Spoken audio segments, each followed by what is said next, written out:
It's about to go down.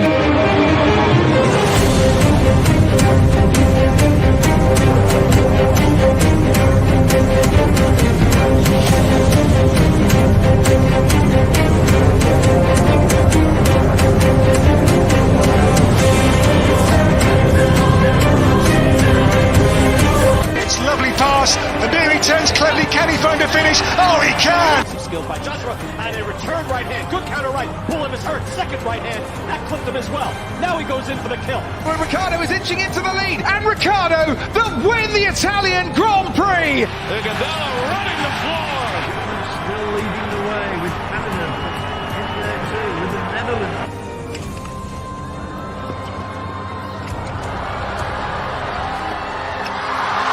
And Musa makes it 4 goals in 2 World Cup matches. The Monaco Grand Prix! Ricciardo triumphant in Monza. Through Bowden, Barrett, and an early touch and an excellent... Sports Orbit. We make the world go round.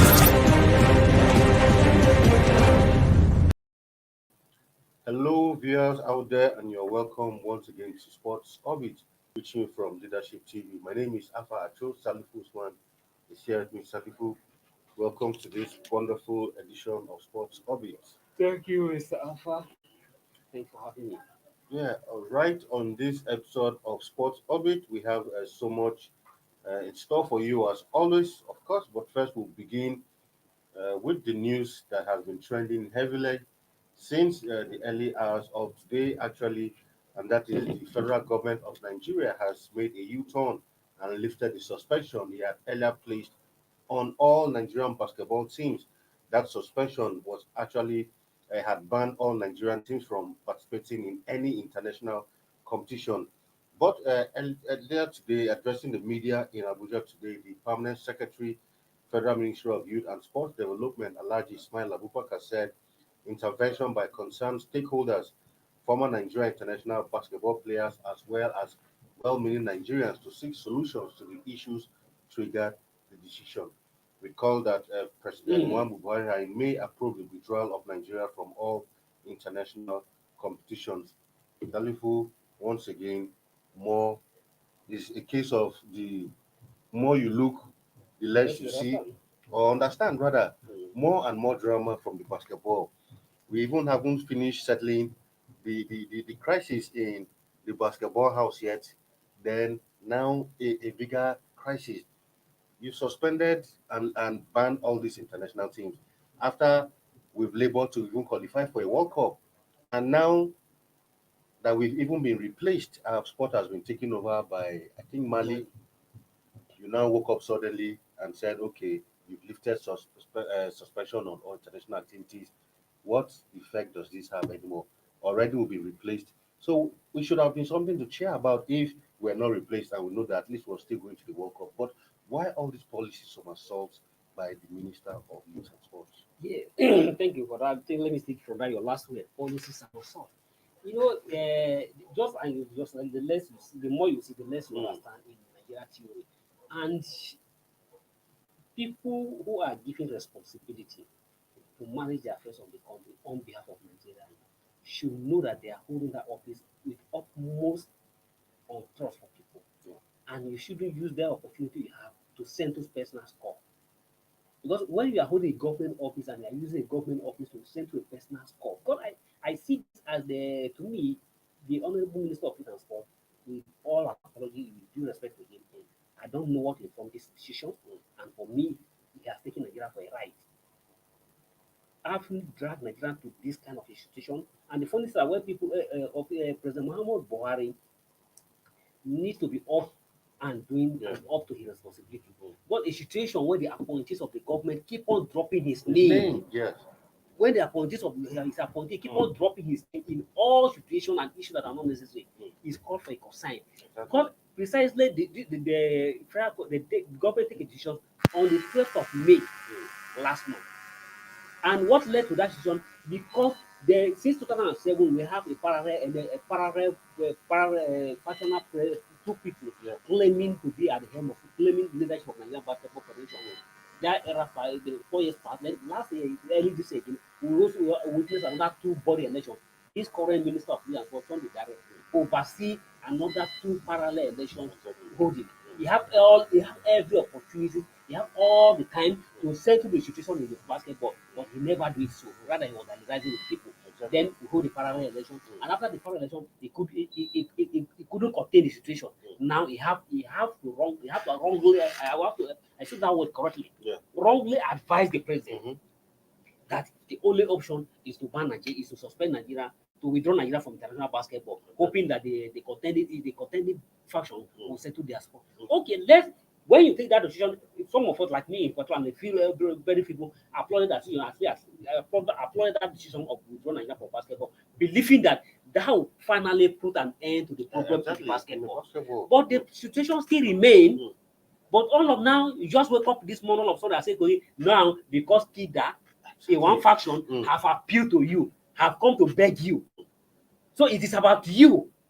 Yeah, I mean, so it is about you. And since Kida has come to apologize to you and beg you, so every other person can go to hell. Yeah. So what happens to? Don't forget that there are two factions. Yes. So Kida appealed to you. So the other faction were they carried along? No. So you're saying a letter has been signed by Kida. So it clearly shows that saying that this is who you recognize. So it clearly shows that in the first what informed the decision of withdrawing Nigeria basketball in the first was that either there was a misunderstanding between him and Kida. Exactly. But since Kida has come to apologize to say, I'm sorry, so now say let it go. So you are taking Nigeria for a ride. So it's about you. And since the Kida has come to apologize to you or kneel down or prostrate before you, to violate before you, now you cannot say, okay, you now wake up on it and drop the president name again. That no, Nigeria has been, we have to withdraw, we have to receive the decision to revise the decision of ban. So they were contending, two people were contending for a position. So what I expected, what I will hear from the communique, from the president's statement of the as addressed by the permanent secretary this morning, Ismail Abakar, was that the two factions, the two contending factions have agreed.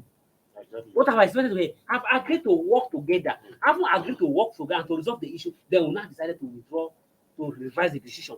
But you're only making a reference to one group, which is Kida. Then what happened to the other faction? What happened to the other people? Are you saying that it doesn't matter? And we're also a witness to this country when the players several times have stayed a protest in Abuja here. So are you saying that the cries of those players who are stated the protest that they don't want this person, they want this person to manage their phone, that it doesn't matter, they can go to hell since the Kida has come to apologize to Solidary. So if you read in one of the editorial, one of the stand of our editorial leadership routine leadership rightly forecast and rightly projected that they don't see that ban solving the crisis in the basketball. And it's clearly that has come to play out. No, I mean, when I heard of this ban, clearly I said it. I said, a ban does not solve the crisis. You must put your house in order. The players who have now been affected by this not well thought out decision are now suffering. These people have labored to qualify for a World Cup. Then you wake up suddenly, you say, okay, yes, you've qualified for the World Cup, but you are not going. Now we've been replaced. So will you start? There's no amount of apology that you can put to these girls that will make it okay. Like someone gave an instance the other day. He said, imagine, it's because this is basketball. He said, imagine, for instance, Super Eagles qualifying for the World Cup. Then something happens, and maybe the president or NFL chairman says, no, Super Eagles, you qualify for World Cup, but you are not going. Can you imagine what will happen in this country if it was for football? Is it because of basketball that we're taking this lightly? Because I really think, just like you said, if the president is up and doing, I think that should be someone to really explain, because enough of all this, Mr. President said this, Mr. President said that. If truly this thing was coming from president, there's no time where we heard that Mr. President even called the two factions together to sit with them. Exactly. Or even the minister called the two factions to sit with them. The other time the committee was set up. What's the report of the committee? Up to date, the report of that committee has not made public. Now you take a decision just last month and a month after, you say that because of the warring faction, because of the situation, you have not settled the contending issue, you have not settled the issue at stake. You also that because one group have resolved, have shown commitment to work towards finding a solution in the situation. So it clearly shows that Nigerians will hold that whatever happened in our basketball are accountable. Because it clearly shows that it is about just his interest. That's what it is. Because and since Kida has apologized to you, it means fine. everything is okay, and everybody can go to hell. Their interest doesn't matter. People other individuals who have commitment to basketball, who have demonstrated at the highest level that they are ready to invest in basketball. You don't consign to them. You don't take their interest into account. You just so that because you have because you have a disagreement with Kida and Kida has come to apologize to you, everybody can go to hell and so be it. So, and I wish and I hope the minister, and anytime he wanted to take such decision, you just travel out. Exactly. It's currently in Kigali, and just order the department sector to take it. And before that, after the department sector just came out and read the address written to him, because I'm clearly I can say confidently that address is not the department sector word. He was just written and given to you. You just go and read. And after he did, and the man just wake up without he was not willing to entertain any question. All of us were there, trying to ask him to ask a question for clear. The man just showed saying it's clear and there's no question. And I went back. So, but people should be able, people who are holding government, who are holding government position, should know that they are holding government in trust for people, and they shouldn't take the country for a ride. Because you can't just because your personal issue to use government position to settle your personal issue. Away from that now, quickly to the Super Eagles ranking for last month is out, and the Super Eagles of Nigeria have dropped to the 31st position. The ranking was released earlier on today and published on FIFA's official website. In Africa, currently, the Super Eagles now occupy the 4th spot behind Senegal, which is first, Morocco second, and Tunisia, who are third. Sierra Leone, who lost to Super Eagles in the 2023 AFCON qualifiers, dropped to 113th, while Guinea-Bissau has remained 115. For Sao Tome, they are currently occupy the 187th spot, while in the top places, Brazil remain in the number 1 spot, while Belgium is in number 2. Argentina moved up 1 place to 3rd, replacing France, who are now 4th position, and England remain in 5th position, making up the top 10. Spain as 6th, Italy 7, Netherlands 8, Portugal in 9th spot, and number 10 is Denmark. So Super Eagles dropping once again. So like we've said over and over again, sometimes we really don't understand the criteria for how these rankings are made. But Super Eagles lost any, or are they taking into considerations the tour of the US where we lost back-to-back friendlies? I really don't know why we have dropped to the first position. Well, just like you say, I'm up to today for my years in journalism, I'm here to understand the criteria people using to do this ranking, because oftentimes you keep on get confused when you thought that when you thought that it's based on performance, and sometimes you look at it clearly that it's not based on performance. Okay, for instance, let's just link where it's not based on, or maybe it's just based on some certain political or some certain issue. I don't understand. Okay, for instance, look at it clearly. What is the achievement of Tunisia in the last 2 years? Exactly. Let's just narrow it down to the last 2 years. For Tunisians and Morocco to be ranked 2nd and 3rd in Africa. Senegal know that about it. Deservedly. Egypt who play in the final of the AFCON. Egypt are not in the top 5. Egypt are not in the top 5. So you now begin to question some of those criteria. For instance, okay, and at the same time, looking at it, England performance at the Europe Nation tournament currently recently. At the moment, is quite very discouraging. Lost back to Australia and to Hungary, but still they are still maintaining 5th position ahead of some notable Germany. So you can question it downward, look at it like side by side, like look at it, and get to what I find. And Nigeria, for instance, yes, just like say we learned the top US were back to back, lost to Mexico, lost to Ecuador, but in the AFCON qualifier, we beat Sierra Leone 2-1 and wallop Sao Tome 10-0. Exactly. But at least that 10-0 should be able to aid support, even though it's not boosting us, but they allowed us to maintain our status. Exactly. So. Although some people have begun to use FIFA as a yardstick for when it comes to tournament for seeding of a competition, not for a competition for draw. But to me, I'm yet to understand the criteria when FIFA used to make all those ranking. Because every time, if it is based on performance, and like, just like your Eastern has done, you now ask what make Egypt, what not Tunisia and Morocco to occupy third and second respectively in Africa. All right, quickly we'll go on a break, and when we come back, Sport Orbit continues. Don't go nowhere.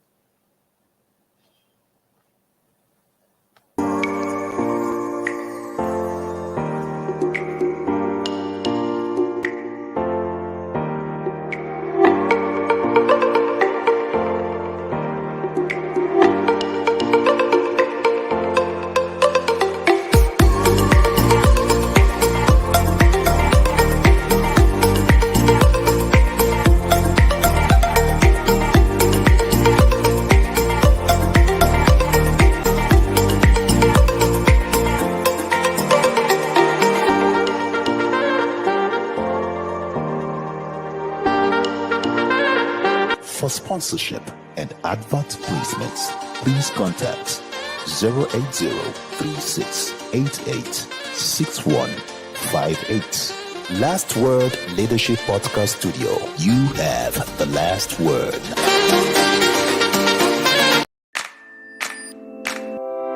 Hey, at Last Word Podcast Studio, it is 1 year already. 1 year of making your day exciting with informative, educative, and entertaining programs.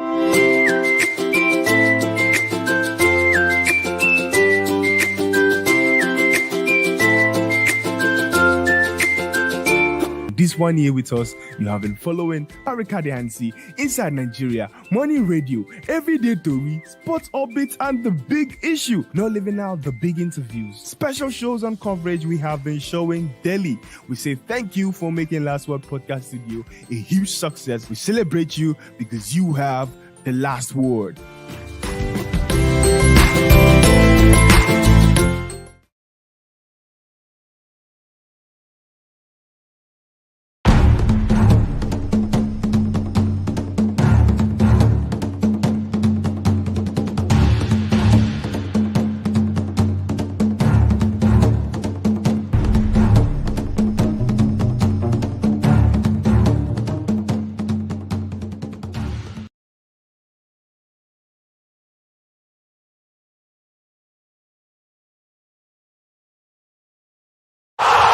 Sports Orbit.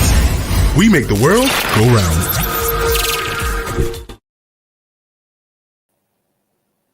round. Welcome back from that short break. Now onto the FIFA Under-17 Women's World Cup, scheduled to take place in India. That's between 11th and 30th October. Recall that the Flamingos, that's the Under-17 female team of Nigeria, qualified for that tournament. And on Friday, the draws for the tournament will be held at the FIFA headquarters in Zurich, Switzerland. So on Friday, the Flamingos will know who and who they'll be coming up against with as they prepare for that competition later in the year. So at least good one for under 17 teams. Looks like the junior ones have been in different categories have been bringing some smiles. Some progress. Yeah, making progress actually. And we hope that they don't just do that to make a number. Yeah. And able to make an appreciable impact. And we also pray for a favorable draw. Although I'm not an advocate of saying I should get a favorable draw. Exactly. So whenever you are going for a war, you should ready to face any rival, whatever form of rival will make you a champion. Although you wanted to choose to a favorable or a lesser opponent. I mean, it shows that we are not ready. If we are ready, we should be ready to contend with anybody that we are faced against. So I hope that all we need to just do our homework, do our homework, prepare well, and ensure that when you go there and you're not just wait for and make an appreciable impact. Maybe maybe this time it will be our assist. It appear that all the age competitions at the grade level we are making some impressible part. Very possible. All right, away from that now to the NPFL, where Dominic Gilford is talking about Lobby Stars vice chairman and former international has said even at the height of the fears that Lobby Stars were going to be relegated, he never had any fears whatsoever. He said this after Lobby match defeated Niger Tornadoes yesterday in a rescheduled week 30 encounter, and with that now Lobby Stars are now 13th on the table with 43 points from 34 matches. Recall yesterday we had spoken about this match that any of these sides who win will do themselves a lot of good by further moving away from relegation waters. And Lobby Stars fortunately came out victorious in that one. And you can now see that it's now sounding very Exactly. confident last that he never loses. So yes, I Yeah. believe he is one of those who know that they call him say the guru who know he understand the terrain well. Yeah, So exactly. it's somebody who understand the road and he Yeah. know how to navigate through the Of road. course. So a driver who fly the road often the time know where the bump Yes. where there's a bump Where there's a bomb, where there's potholes and all of that. So you know the terrain very well. And we are not surprised when the Benue State government have to reverse Exactly. to him so that he came back and rescue the team. So we also celebrate the team if he at the end of the day survive the relegations from the look of team now it appears that they are relatively safe Yeah. and to plan for a next season. 4 matches to go. Dominic has beat his chest that yes, Lobby Star will survive this relegation and they appear so. Because yesterday, I got like I to rightly predict yesterday that the match would be a very tough one for the two sides, and any side that win will definitely do himself a lot of favor. And that will appear that Lobby Star have continued to maintain their dominance against the Niger, not rivals, the Niger Tornadoes. But this has making that in this last 6 months, Lobby Star have secured 3 victory and 3 draw, known to Niger Tornadoes. So a good one for Lobby Star there. Then congratulations. All right, that's a look at the NPFL table as it stands. Rivers United still topping the log with 71 points, 10 points above Plateau United, while Remo Stars are in third place. Enugu Rangers, fourth, Kwara United, and in fifth. Let's take a look at the bottom of the table. Bottom of the table. Well, for the bottom of the table, I believe MFM are still at the bottom of the table alongside the likes of Heartland. MFF, Heartlands, and Dakar FC, they are still on the top. Can you show us the top bottom of the table, please? Show us the top 5 bottom. All right. Away from that now to some transfer news where Taiwo Awoniyi is set to complete his medical at Nottingham Forest ahead of his 17.5 million pound move at Nottingham Forest, who just secured promotion to the top flight. I know Awoniyi is set to become the first signing of the club after Union Berlin agreed to his transfer to the club. Recall that he scored 20 goals in 43 appearances in all competitions for Union Berlin last season. The striker also was at the club yesterday actually to say goodbye to his teammates, and he's yet to fulfill his wish of playing in the Premier League after failing to make a single appearance for Liverpool during his 6-year association with the Reds. So finally, Wani set for a medical. Yeah, that is a good one, a very big move for them. 17.5 million, that's a big one, and that will make him a top earner in the club. That is a big one. I will hope that he succeeds. And I believe he has what it takes. I have all the he has the energy and stamina to play the ruggedness of the Premier League. So it will be a very good one. And I hope it's an opportunity for him also to prove to Liverpool, yes, what they have been missing. Exactly. And I think the good thing for him is at least more Nigerians will now have the opportunity of seeing him week in, week out. Now whenever he's omitted from the Super Eagles, you know that, okay, but he's been playing well, because sometimes when you, whether you like it or not, when you even look at the Super Eagles setup, you see that a lot of prominence is given to players who are in the Premiership. No matter how bad they are doing, the players, the likes of the Osimhen, is because they are up there. Yeah. But the likes of Truth Ekong, who were even battling relegation all season, we're still getting call-ups. Even Truth Ekong is even a best for my exactly. Exactly, but because they have that opportunity of being seen week in, week out, they're always given that preference. So I hope for one year either we like it or not, Premier League is still ranked exactly as the top and best league in the world. In spite of the status of La Liga and the German Bundesliga, people still see what that is what media has done to Premier League. Still see Premier League as the best league and as the best way to compete. So if you are playing the Premier League, people still see you as one of the best players, and we can't wait to see Awoniyi coming to the forest, and we pray that we pray for injury free and for him to succeed at the forest. If he succeeds, it's also be an advantage for the Super Eagles. Me, I'm one of the fans of Awoniyi. I like his pounding move and his stamina. So we want a very bulky strikers who are at the forefront, who intimidating the defense. All right, still on transfer news, where Chelsea and Inter Milan have agreed terms for Lukaku, but for now that will be on loan. Lukaku has been angling for a return back to Syria since his return to Chelsea did not work out well. But finally, Inter couldn't do buy him outrightly, but they had to settle for a loan agreement. So that will see Lukaku move back to the Syria for the 2022-2023 season. So back to Inter once again. Inter, it appears just like we always say, one of our additions, Inter could not afford to buy him. Because of his waste bill. Exactly. So because the money Chelsea paid to buy him, Inter was still hefty.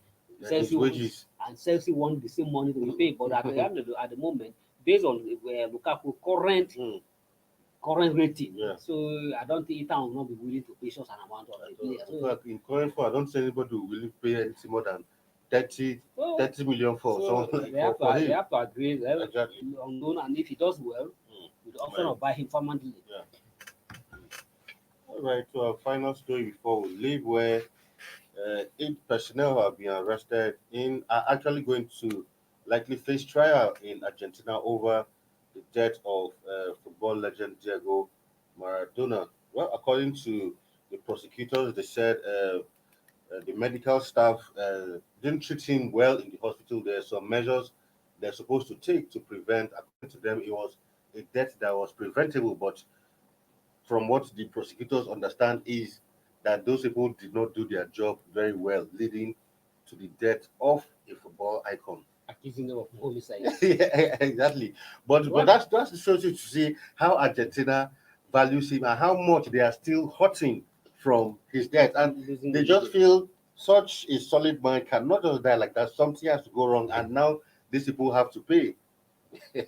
Well, it's left for the lawyers and the judges, the lawyers to do their argument in court, and I believe the accused also have somebody to defend them in court. Exactly. So unless how they defend themselves, but the problem is that well, death is inevitable, and what is happening has always happened. But if they believe that some foul play, the legendary Maradona was killed or more because he was not treated fairly, and that was have led to his death. So be it. But I hope what we are all asking for, let the justice be done. If those nurses and those doctors were innocent, prove themselves that they did their job, they should let them free. But before that, let justice be done. Exactly.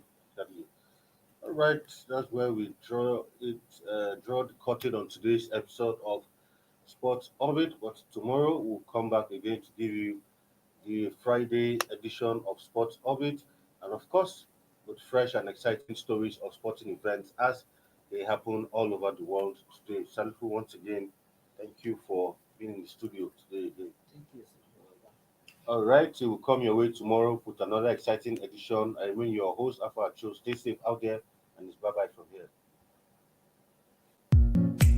Thank you for watching. For sponsorship and advert placements, please contact 080-3688-6158. Last Word Leadership Podcast Studio. You have the last word.